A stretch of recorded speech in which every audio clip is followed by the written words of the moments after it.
Well, welcome to Noel's World of Whiskey, and we are going to focus on a distillery that's right in the heart of Speyside. In fact, the community, Craigellachie, is in the heart of Speyside, and we've been there before. We've done the 13, and I have a couple others. I just haven't done them, and of course I have here the 17, and it is basically all over the place when it comes to reviews.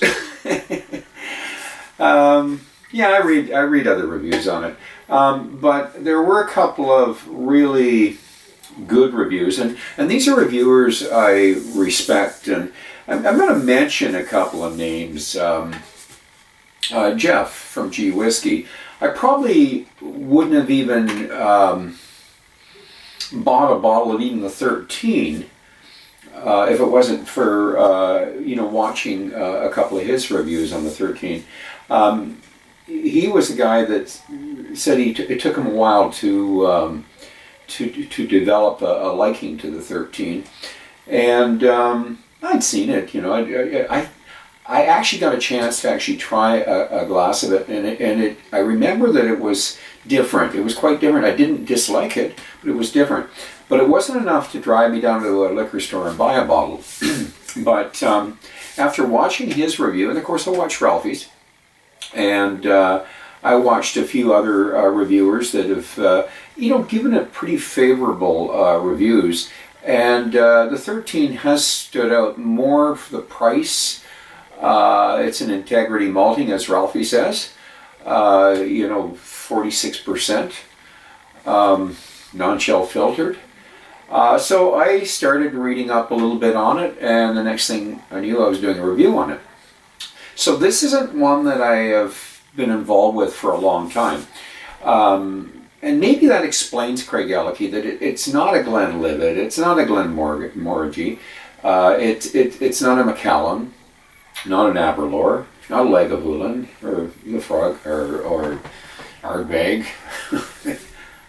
It's not a mainstream Glenfarclas. It's something that kind of, but it's in the center of the Speyside. It's a famous community. Craigellachie Hotel is one of the most famous bars in the world, whiskey bars in the world. So anyways, that's enough said. I'm going to be giving you a short history anyways.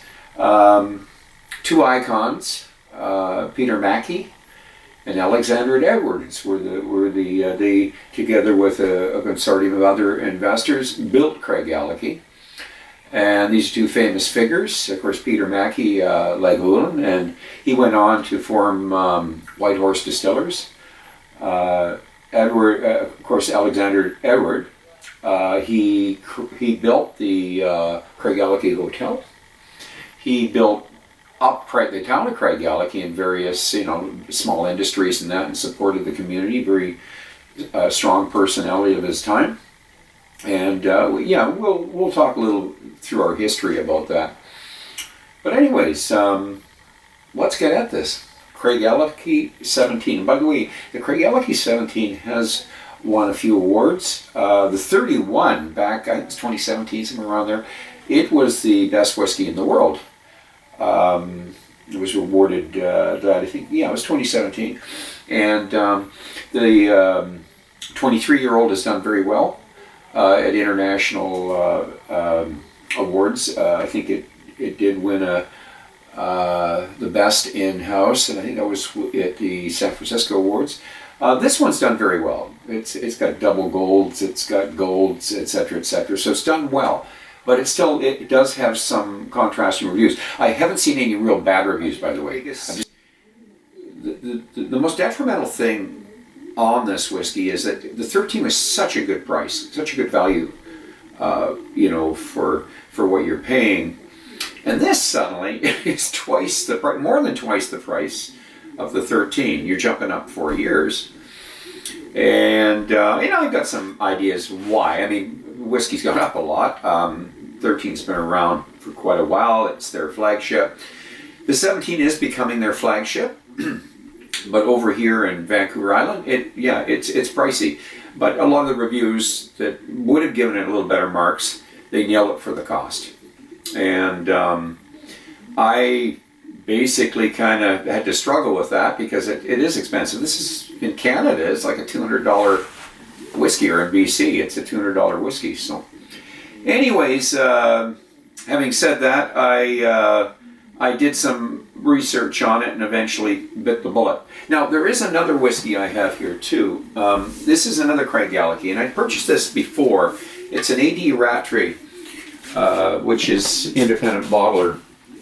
And, Caden Heads, Gordon MacPhail, Adelphi, these are all independent bottlers that I've had good luck with. So A.D. Rattray, I've got numerous whiskeys of theirs.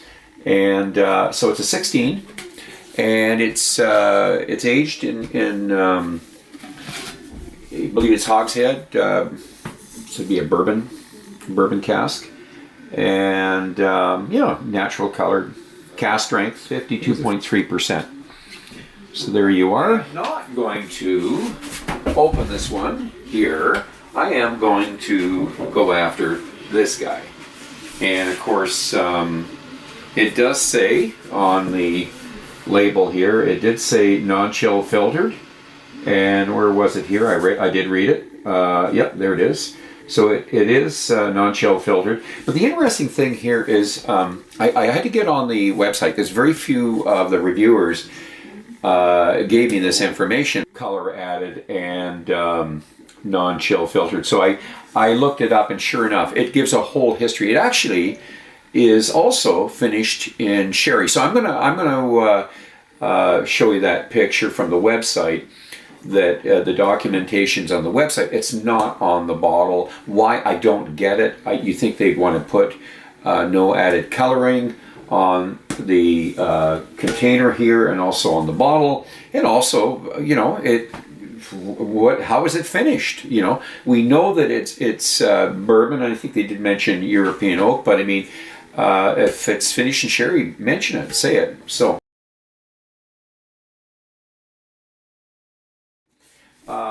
here is our bottle, and you can see it there. And I do see little darkness to the color, natural color. So, yeah, it's 17 years in casks, and it does have some color to it. So, naturally colored. And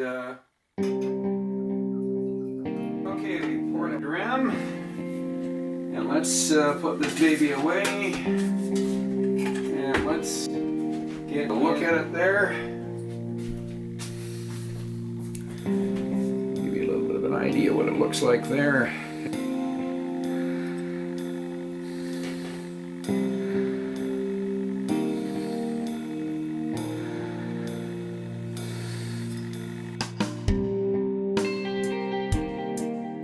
Craigellachie Distillery was built in 1891 by a group of blenders and merchants led by two famous whiskey icons, Alexander Edward and Peter Mackie. Mackie was involved with Lagavulin and helped create the White Horse blend, while Edward's father had Ben Renz. Besides his partnership in Craigellachie, Edward built Dallasmore, Ben Romack, Altmore, and Dallas Dew.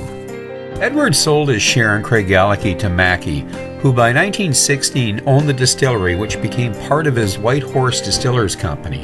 In 1924, Peter Mackie died, and by 1927, White Horse Distillers was purchased by DCL.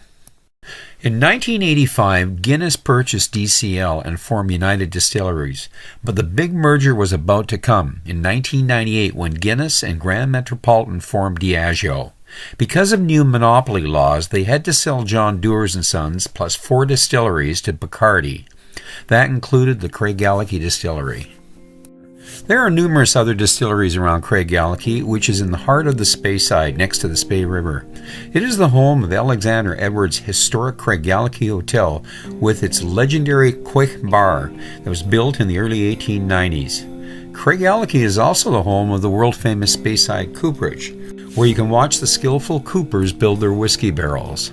Craigellachie may not be as popular a Speyside whiskey as its next-door neighbors, Macallan, Arbor Lord, Glenfiddich, Glengrant, Balvenie, Glenrothes, just a few minutes away, but is finally gaining attention for the many international awards it has been winning recently. Craigellachie is one of the few distilleries still using worm tubs and a Steinecker mash tun, which contribute to its meaty, fruity, and robust nature. The famous whiskey writer Alfred Bernard described it way back in 1892. It's old-fashioned.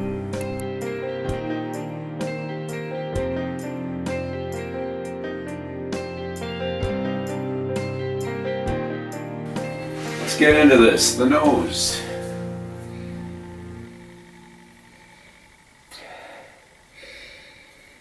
Well, we're getting a wee bit of what I remember from the 13. Not quite as intense. You know, getting a slight bit of the sulfur notes there, but almost mellowed out a bit. Good sulfur. Floral stuff coming on. Kind of the caramel toffee stuff, maybe syrup, corn syrup. And now a bit of the grassy stuff, maybe malt, granola, grassy stuff going on here. A little bit of mineral. Mineral, umami, savory. Wee bit of barbecue. Yeah, it's the 13. It's Craigellachie, but not the spikes, not the sharp points. But a nice nose. Okay. The palate. Solange.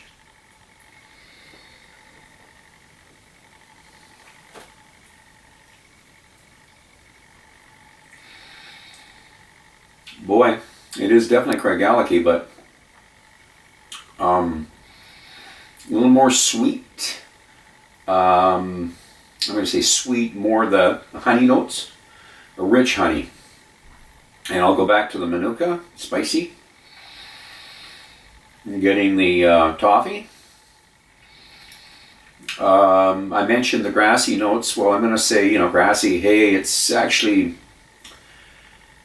the malt would be more like, not a super sweet granola, but, like a granola with berries.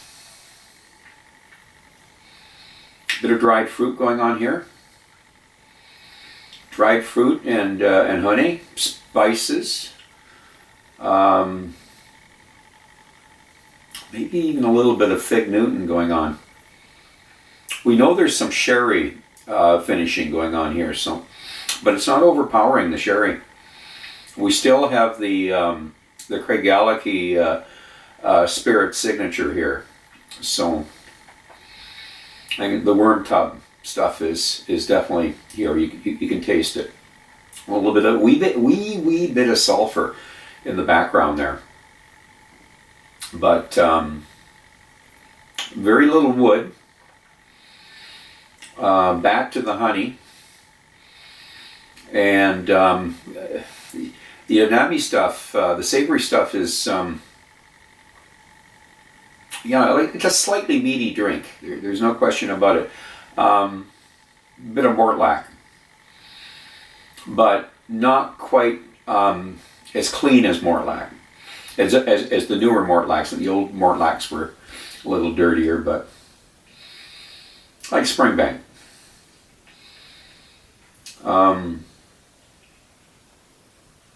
Trying to relate it to the 13 here, of course, because that's my familiarity. It's the only other Craigellachie I've done. It doesn't, like I said, it didn't have the spikes, the sharp points. More of it's flattened it out a little bit. But you're definitely getting the savory notes. You're getting some minerally stuff going on here, minerality. And biscuity notes. I watched one review, they said digestive biscuits, but that was British. It might have been Ralphie or whatever. I eat a lot of biscuits. I'm not sure if digestive biscuits is the right way to describe it, but I can see definitely the grainy stuff going on here. Maybe some of our Breton crackers over here in Canada. You know, the 8 grain or whatever they call them. They're a little different than digestives anyway, so nitpicking here. It's a decent palate. Let's go for the finish.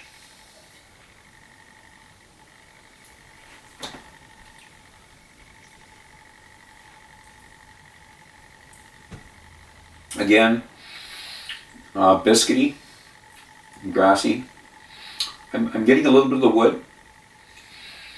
A slight bit of astringency, not much. I think the savory hides the wood a wee bit. The wood's there, but you're not getting the bitter notes or anything. It's got a richness to it. It's got some body to it. It's coating the mouth. The sherry notes are probably what are different about this to the 13. Is that there's the dried fruit, berries. Like I said, I mentioned the fig Newtons. Maybe date squares, something like that. Mixed in with almost like there's something meaty going on here. It's the savory stuff going on there. wee bit of sulfur. If I stay with it long enough, which I won't be able to, because it's slowly disappearing now. So the finish is in the short medium side, I'll say so. And I'm not sure, is this finish shorter than the 13? I'd have to have the two of them together. I still got a coating on my mouth, but it's kind of like I've gotten through the finish, you know. I think we better add some water, eh? So just a couple of drops of water here. Get a bit of a swirl there. And now this, letting it kind of sit, what is it, 17 years? So I did let it sit. I did let the glass sit for about 15-20 minutes. When you look at the video there, you'll see I did cut and I did let it sit for a while there. So it's really sweetened up. Floral. Almost a zestiness to it here. Citrusy. And the sulfury stuff is kind of dissipated, but it's more a bit of minerality there, but not much. A lot of floral and citrus. Quite a nice nose. It's, like I say, best way to describe it is floral, citrusy honey. Let's go for the palate with water. So much.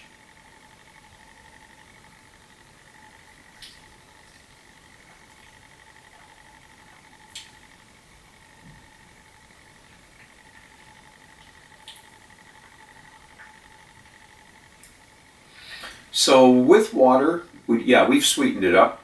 We are getting the lemons coming through, the citrus is coming through, and it's got a zestiness to it now. Almost a little more fresh. And like I say, the sulfur is kind of faded. There is still a little bit of the dark fruit in the background, berries, but it's got like the honey notes have sort of changed, but they're still honey, but the influence is well, it's I'm going to say a bit of spice, but more floral. I mean, that's the best way to describe it. The spice has subsided. That's what's happened. The spice has subsided a bit. Tasting, certainly tasting a little bit of the malt, but again, it's the citrus that seems to dominate. Eh? Still leaves a coating on the mouth. You know, it's funny because it is a Craigellachie, there's no question about it. It's mellowed out a bit from, I think, the 13. And is there fewer layers or more layers?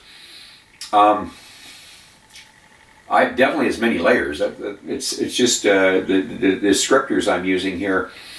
If I was to get into the savory stuff there might be a few more things going on that are different than what you would get in the 13. Like the 13 is very meaty. This is meaty, but not quite the same in the same way.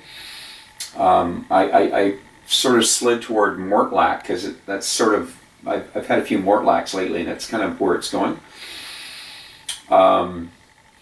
Not quite as dirty, maybe, as the 13, but it's an interesting drink in that you never know what you're going to expect. You read the reviews, and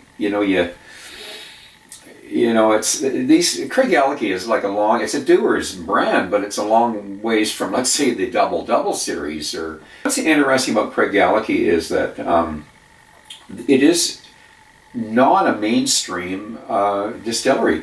Those mainstream distilleries that they get lots of reviews. They move in the shelf, and this one here, I mean, that's why I didn't go after it at first. It took me a while to, with Jeff G's review, kind of help me kind of maybe take a second look at it, because I'm like any customer. I'm looking on the shelf and I'm walking by this thing. Now it has an older style, as you can see. It has a much older style label to it. It doesn't really, it doesn't stand out. And I remember looking a few times, and you look at the label, and that was on the 13, and it was everywhere at every liquor store on the island. But I mean, it just was something you'd walk by, you'd see it, you'd always be curious about it, and not a lot of people would talk about it. I think that's what it was. It wasn't something I never heard a lot about Craigellachie Distillery. It's in the heart of the Speyside. It's a famous town. Peter Mackey and Alexander Edwards are famous. They're iconic whiskey figures of that era. Alexander Edwards built the Craigellachie Hotel. It's world famous for its whiskey bar. It's an old hotel that's still working as a hotel today, and it's in Craigellachie. Craigellachie was it's right on the Spey, and it's at the center of a lot of distilleries. You got McCallum's within a mile or so of this distillery. You've got Aberlour. You've got, oh my golly, I'm going to have to get the map out, because there's about 4 or 5 distilleries within bicycling distance, and there's a pile of distilleries actually within let's say a short driving distance of Craigellachie. I mean, it's the heart of the Speyside. So why this isn't more mainstream? It's a Dewar's company. Of course, Bacardi's own Dewar's. How they're promoting it. Maybe today with it winning more awards, like this has won a few awards. The 23 has won awards. The 31 was considered the world's best whiskey. I mean, it's getting some notoriety, so maybe now we're going to see some changes happening. It's, it's 46%, it's non-chill filtered, no color added. It's doing all the right things, eh? So what am I going to give this for a mark? You know what? I like this stuff. I paid a lot for it. I was wondering why I bought it at that price, $200. That's what's going to knock it. Even on my score, I'd like to see this a little less expensive, that's all. But having said that, maybe it's a little less expensive in your part of the world. So I could give it an 86 even with the price, but I don't know. I'm going to give it an 87. I think it's an 87 whiskey. I like it. I like this whiskey. I am, I'm unfortunately not one of those guys that really, I don't think I'm going to run out and buy another bottle at that price. But there's a lot of bottles like that I have that I would not go out and buy again, and I've given them decent scores. So, but I think you judge yourself. It should, I say 87. Should it be an 86 because of the it's a decent whiskey, but with a $200 price tag. Everything's going up. It's really getting tougher to score these with putting the price in perspective. So I'm going to leave it at that. So I'm going to ask you to drink wisely, drink intelligently. Do not drink and drive. Until the next time, so much.